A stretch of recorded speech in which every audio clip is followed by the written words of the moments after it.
Royal Standley of Oregon Pacific Financial Advisors, offering securities through United Planner Financial Services. Member FINRA SIPC, shares his planning approach to help people toward a place where they may be at peace regarding their financial goals. In this dynamic podcast, Royal will share his insights on how to design a retirement plan to help you plan for your future. Now, on to the show.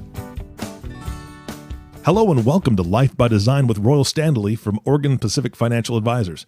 Today we're going to be talking about Dave Ramsey's baby steps and some of the things that Royal does in his practice to incorporate these. Good morning, Royal. How are you? Doing great.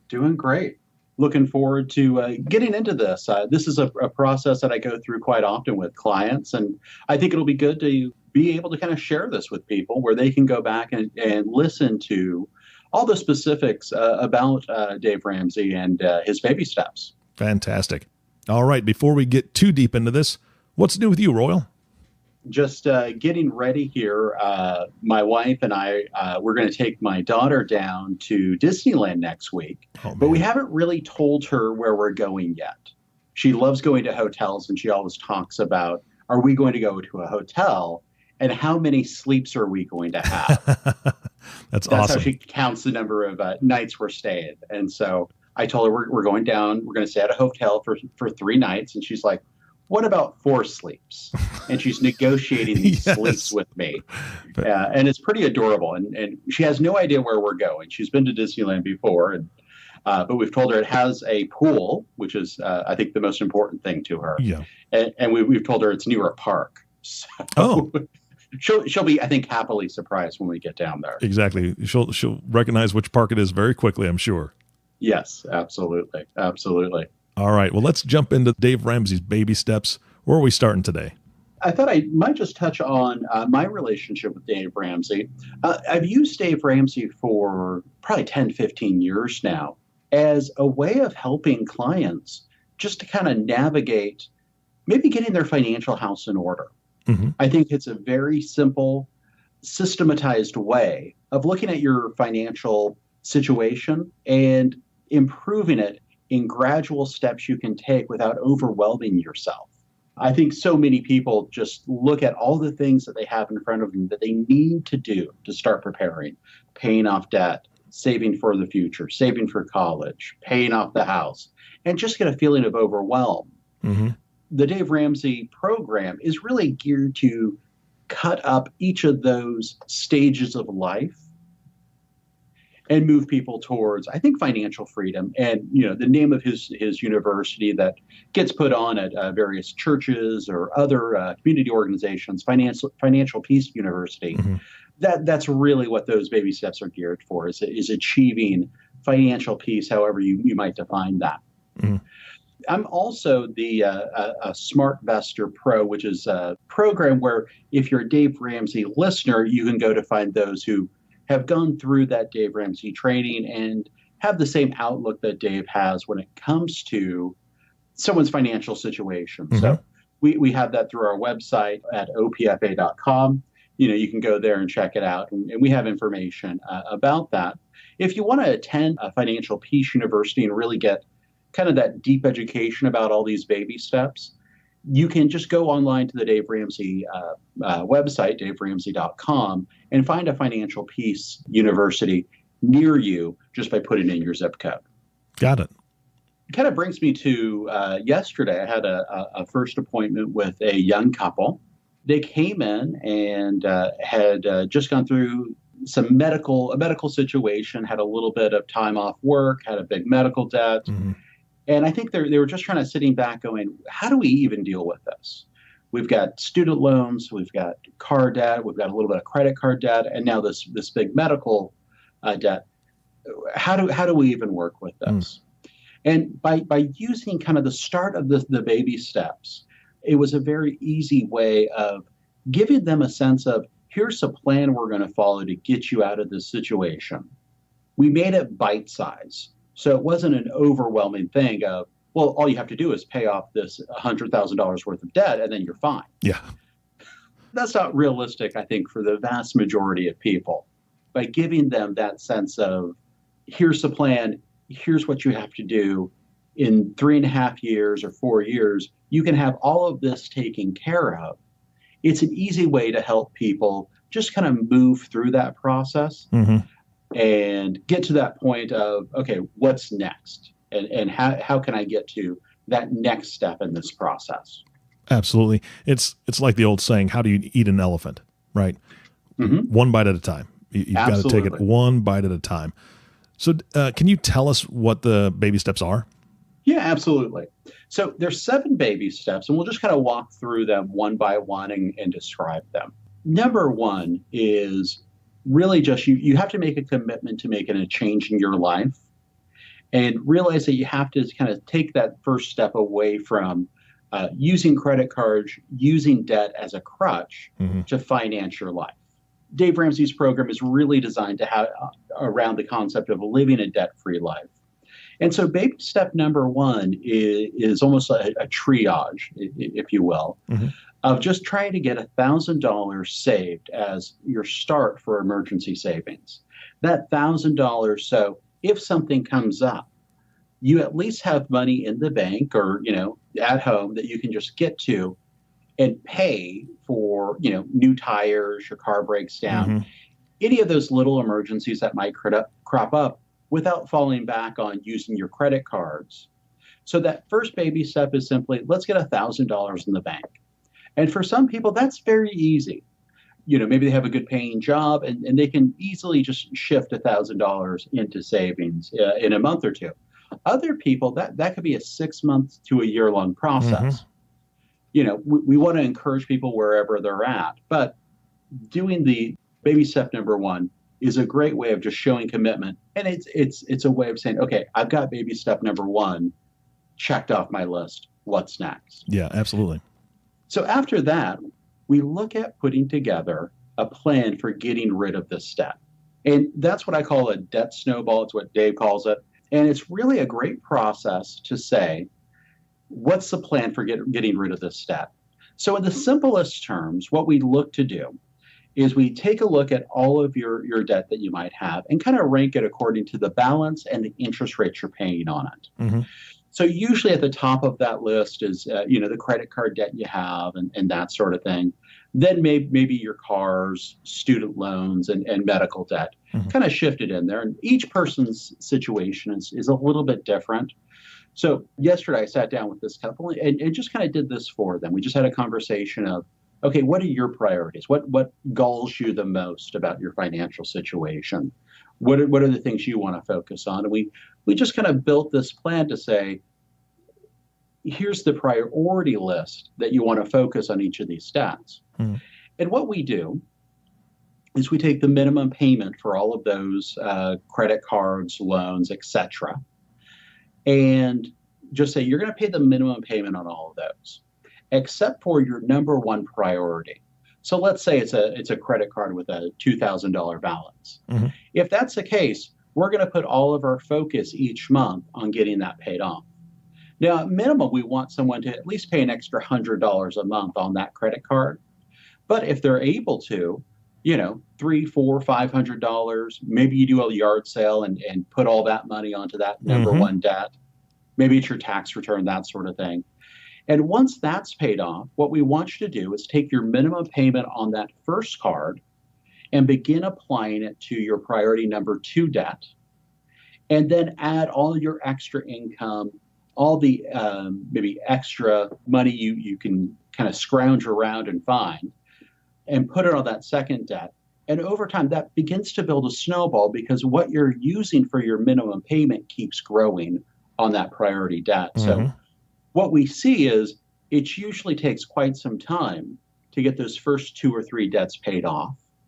But once you get that, you're putting so much towards your debt each month that those lower priorities can really be taken care of pretty quickly in the grand scheme of things. So that's the basics of a debt snowball.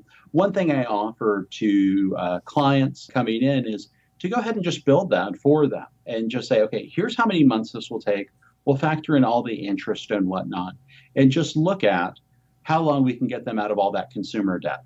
Now, the caveat there is we don't really look at your mortgage payment as part of the debt snowball.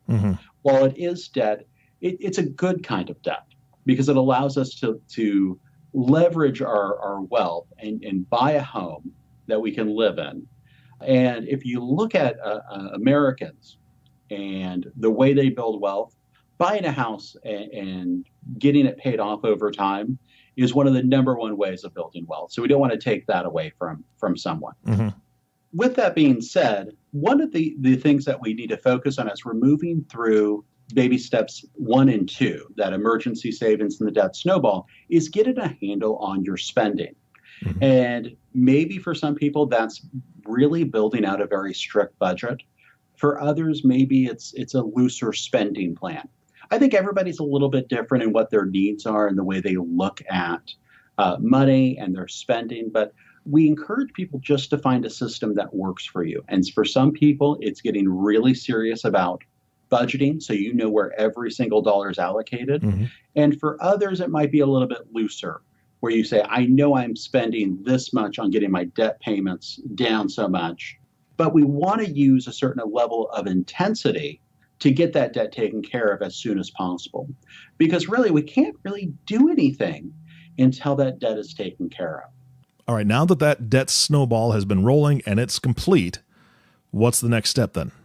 Once that debt is all taken care of, now, for somebody who owns a house, they'll still have their mortgage, obviously, but after that debt's taken care of, now we're going to lay the foundation for the future, and that's with building 3 to 6 months of emergency savings. Now, you still have your $1,000 that you've kind of set aside, but now we want to start building up just kind of the beginnings of that really large emergency savings that's going to be there, so you never have to worry about going back into credit card debt should something come up. And I get the question quite often, how much should we plan for? Where should we put it? I'm worried I'm not getting a high enough interest rate on my emergency savings. Should I invest it? All these questions seem to pop up. And so I'll give you kind of my general answer here. The first thing we want to focus on is getting 3 months of emergency savings in the bank. I'm not really worried so much about the interest rate you're getting on that money. Mm-hmm. The reason being is we're not looking to invest this money. This money is simply there to protect you should something major happen. And it's extremely liquid. It's extremely liquid. We want people to be able to get to it right away. Mm-hmm. We don't want to worry about the volatility of the market there. And the way we look at it, it's not necessarily 3 months of income that you need to have saved, but it's really 3 months of living expenses. Mm-hmm. So for someone who makes, $180,000 a year, it might not need to be $45,000 that they have set aside in the bank. Mm-hmm. But if they're only living on, let's say, $5,000, $15,000 would cover their living expenses for that 3 months. So we want to look at living expenses, not just what your annual salary is divided by 3 or 6. Yeah. And then also, I think there's some other factors in there that kind of determine, do you need to go up to 6 months of emergency savings? One is are you just a single income earner family? In that case, having that 6-month buffer is probably a good thing, because if anything happens to that primary breadwinner, you want to have that extra room in your emergency savings and that extra capacity to kind of figure out what the next step is. Mm-hmm. The other thing we really look at is, do you have guaranteed sources of income that are coming in? For instance, if you're already retired and you have pension and retirement income, do you really need 6 months of emergency savings set aside there? It might be nice to have, but at a certain point, you might want to shift some of that savings to a more liquid investment, simply because you probably won't lose your Social Security or pension income. Yeah, that makes sense. Forward. Yeah. And then the other thing we'll look at there is life insurance and disability insurance for those who are still working, because that's the biggest risk there, especially for someone in their working years. Disability is really the bigger risk more than life insurance. Mm-hmm. Life insurance is good to have, but I think people really underestimate how often a disability occurs in someone's working career. We kind of discount it in our mind because it's not as devastating as the loss of a spouse or a father or mother. Mm-hmm. Once we have that 3 to 6 months of emergency savings set aside, that's where we really want to start focusing in on saving for the future and saving for retirement. Okay. At this point, and this is where I begin meeting with quite a lot of people. I have a lot of people go through those first baby steps very quickly, or in a lot of cases, especially with folks who really had a good handle on their finances and didn't have to go through the process of getting into debt and then getting back out of debt. Mm-hmm. They can go fairly quickly, just write it through from emergency savings and begin saving for the future. So what we want to look at is, if possible, try to get as much money set aside into tax-free accounts like a Roth IRA or Roth 401k. And we have a target of about 15% of your pre-tax income that we want you to be focused on saving for the future. Mm-hmm. Now, oftentimes people will hit the limit on how much they can put into a Roth IRA. So at that point, we'll start looking at, do they have 401ks that match? Are there other after-tax accounts that we should start using? But we really want to get in that habit of using 15% as our starting point for saving for the future. And my personal opinion is that 15% should be what your income is, don't include anything that your company matches. So for instance, I talk to a lot of people who say, oh, I'm saving 15% for retirement, but 6% of that's coming from my company match. Mm-hmm. Mm-hmm. I really encourage people, try to get up to 15% of your own money and then add the company match on top of that. It does two things. One, it accelerates how quickly you're building wealth. But more importantly, it also lowers how much income you have coming in and allows you to live on less, and basically restricts how much you can spend each month, which is a good thing for retirement. Mm-hmm. We want to have a high income and a low cost of living. That's really my ideal situation for people when we look at planning for the future and we look at building wealth. Yeah, that's good math. Go ahead. No, I said that's good math. I think so. I've seen a lot of people who make $200,000, $300,000 a year, but at the end of the year haven't saved a dollar of it. Mm-hmm. And I think we all might know people like that, or hear stories about that, where it's not really an income problem, but it's a spending problem. So just by lowering and deferring some of that income into a retirement plan, into an investment vehicle, it's a great way of making sure that you have something to show for that income at the end of the year. Mm-hmm. And also, I think that 15% rate is a starting point. It's not the end-all, be-all for how much you should be saving for the future, especially when you look at, especially for younger people, what might happen with Social Security and really the complete disappearance of pensions mm-hmm. from most private employers across the country. Yeah, definitely. Royal, they're doing their 15%, and even better than that, they're doing their 15% and their company's matching. We've got that step down. What's the next step? So step number 5 is somewhat situational, and that's really once you're saving that money for your future, it's looking at your children's future, and that's really where college savings comes into play. Obviously, for those people who don't have kids or their kids are already out of the house, don't have to worry about college savings at all. Mm-hmm. But for those that do, this would be the time that we want to start looking at setting aside money for college.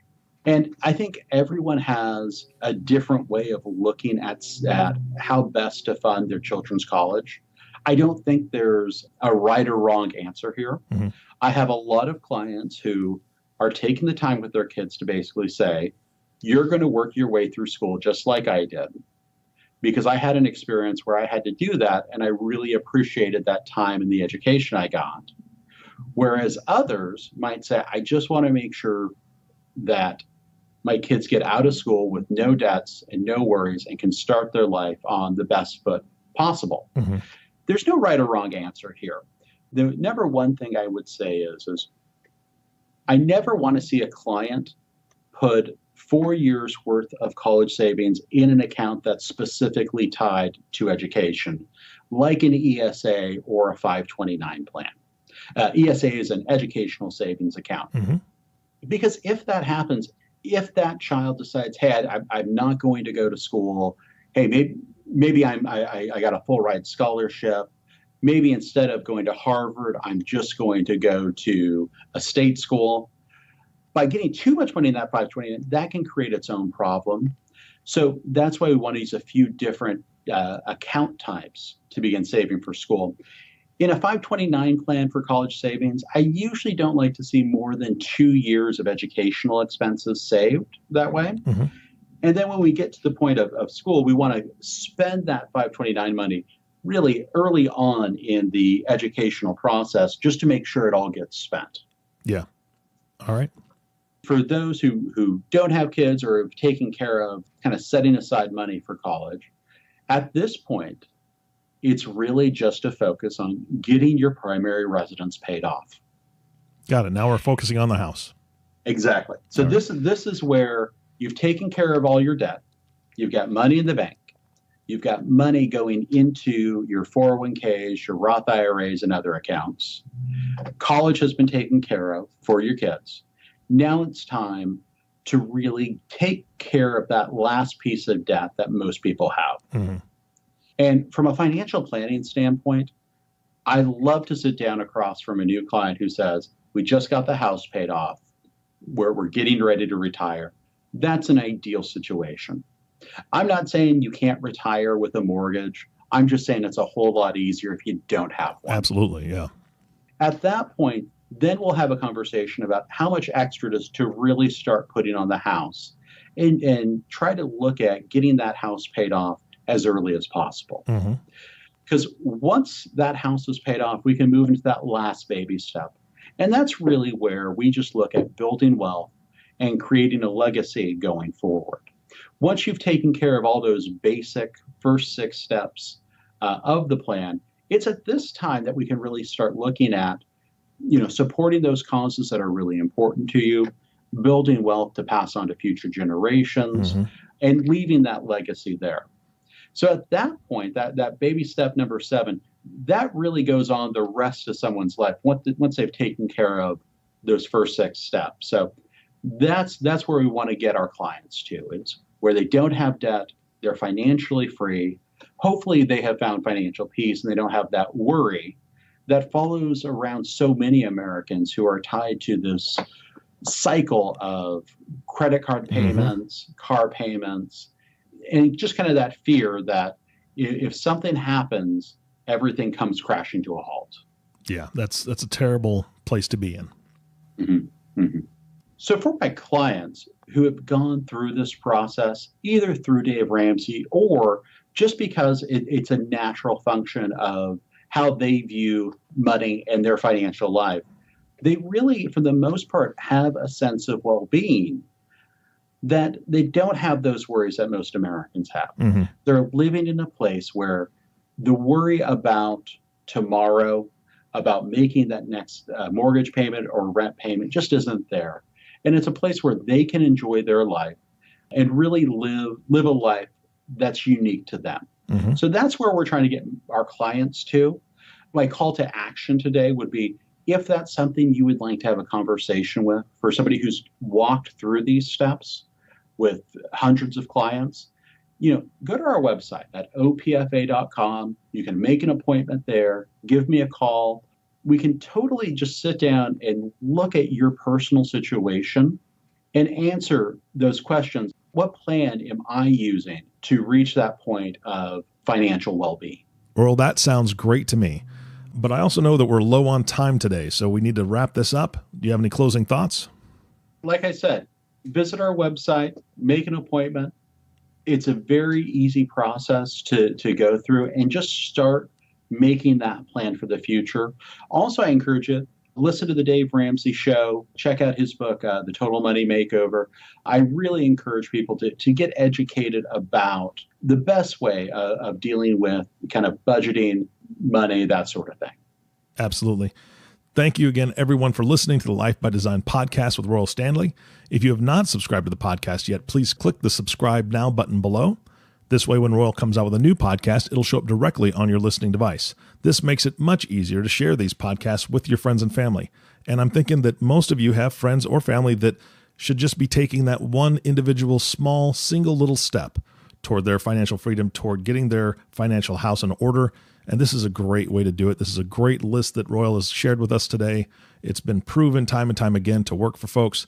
So if you have questions or if you just want to know how easy or how difficult these steps are going to be, reach out. Contact Royal in his office. Thanks again for listening. For everyone at Oregon Pacific Financial Advisors, this is Eric Johnson reminding you to live your best day every day.